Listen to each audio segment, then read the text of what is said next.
Hi guys, so welcome back to our channel. Today I'd like to talk to you guys about what happened when I went to the US Embassy in Salaam, Tanzania.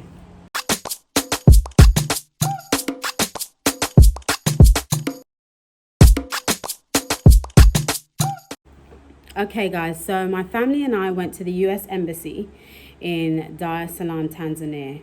We went because my son needed his passport renewed. And so I thought I'd make this video to inform anybody who's thinking about visiting the office of the process, inform you of the process, and tell you a little bit about my experience. And something that I was really surprised by when I went there. Right, so first of all, what is the process? So being here in Salaam, Tanzania, what you have to do is you have to go onto the government website and you have to book, and I'll link that below, and you have to book an appointment for what you want. So prior to booking your appointment, what we had to do specifically for a passport renewal was we had to fill in an online form and print it off without signing. Just for those who are thinking of doing passport renewals for their child, you can't sign it before attending the interview. So we then had to print off and photocopy any documents that were required. And in addition to that, any passport photos. So we had to obviously take pictures for him. So once you have all your documents gathered, then I recommend that you then go online and book your appointment. So in terms of the actual appointments, I would say you should anticipate that you won't be able to get one immediately.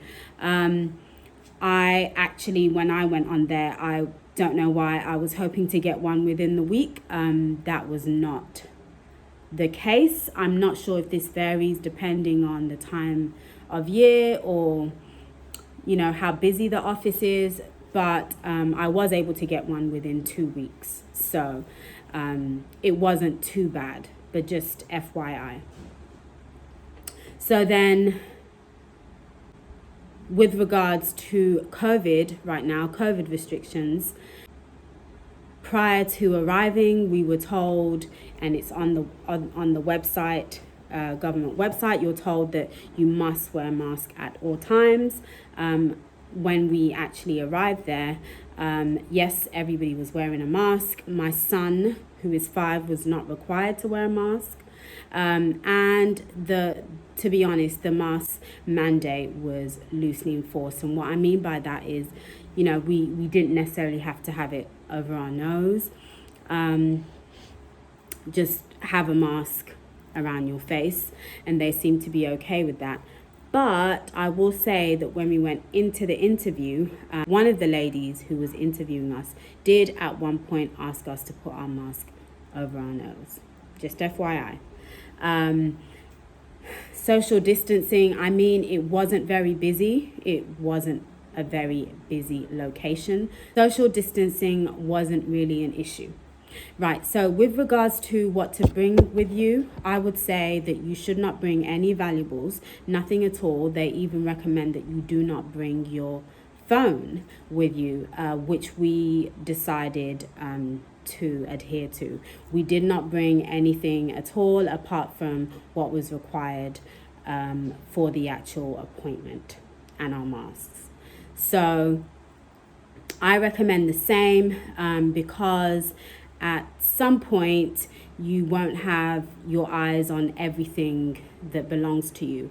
And what I mean by that is when you first arrive, they ask for your documents to verify who you are and your appointment. They take that from you before you can enter to go through security. And then once you do go through security, you have to hand in all your stuff. All your things are then put through security. So and I will say that we couldn't have possibly had eyes on our things the whole time. So what happens after that is you're then told to wait, and you're passed on to the next stage, which is basically waiting for your appointment. Before that, you do go through another set of security. They made us sanitize our passports because we had to all come with ID, so not just for my son, but for my husband and I when we went. Parking. So before I get into the interview and how that process went about, the parking is obviously a big deal. They tell you on their website that there is no parking, so that you should prepare to be dropped off by a boat possibly, or make sure you make the necessary arrangements to park your car. So I will say that we did find parking that was literally right next to the US Embassy. I had thought initially that we would park at a place called GSM Mall, which is not too far from there, and then just walk up to the embassy. But when my husband went to park, he actually found somewhere that was a lot closer. It's literally if you drive right past the embassy, you'll see some local shops. There's a local shop there we basically parked right in front of the local shop that's called Tamu Katara. They sell food, local food there. And we didn't have any issues. We also didn't have to pay, which was a plus, because obviously if we parked at GSM Mall, we would have had to pay, but still it wouldn't have been that much. It's not that much to park there. Obviously, if you don't have to drive, then you can have your Bolt or your taxi driver drop you right in front of the embassy. Right, so how was the interview? So when we got in, I found the place to be very, very clean. Everybody was very professional. The workers were all local Tanzanians, which was great, except for one of our interviewers. So we had 2 people dealing with us. Once we went through the second set of security, we didn't have to wait very long for our interview to start. We were first greeted by who I believe was a local Tanzanian lady, and she started us off, took some of our documents, verified certain things, and then later the interview was concluded by a white American lady. So she finished off our interview for us, and she's also the one that asked us to put the mask right over our nose. But I found everybody to be very, very professional. And just a heads up regarding the timing. They obviously ask that you are there on time.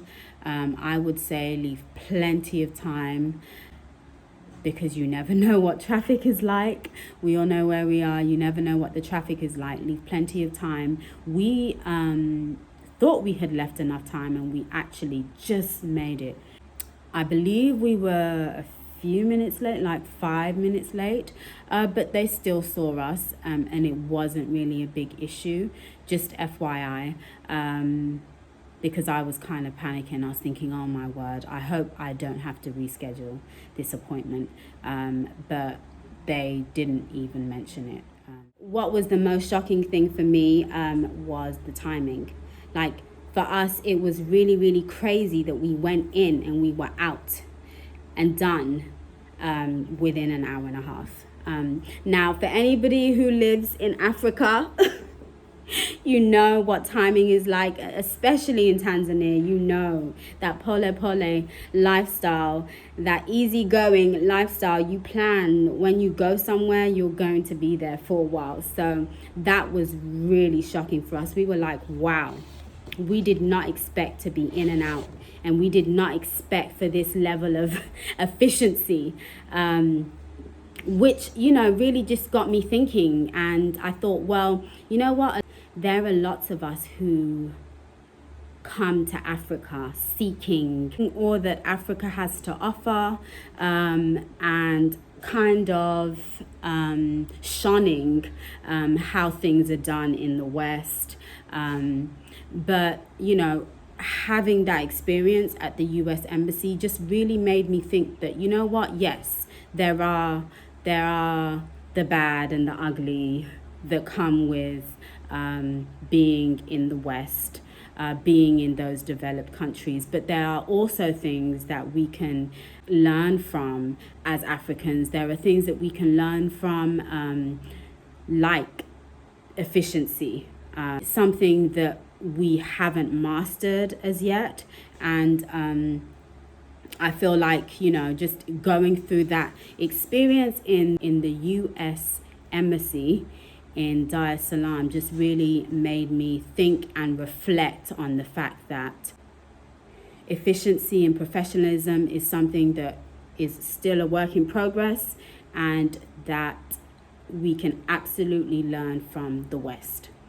So yes, I hope that this short and sweet video helped somebody. If you're looking to go to the embassy, US Embassy, anytime soon, if you have any questions, feel free to reach out to me. You can drop me an email or even drop me a comment in the comment section. I'll be more than happy to help if I can.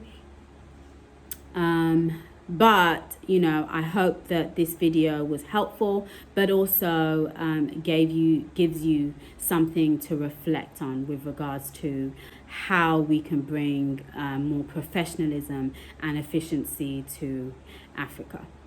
So thank you for watching the video. Please don't forget to like this video and subscribe to our channel, and see you next time for our next video. Thank you.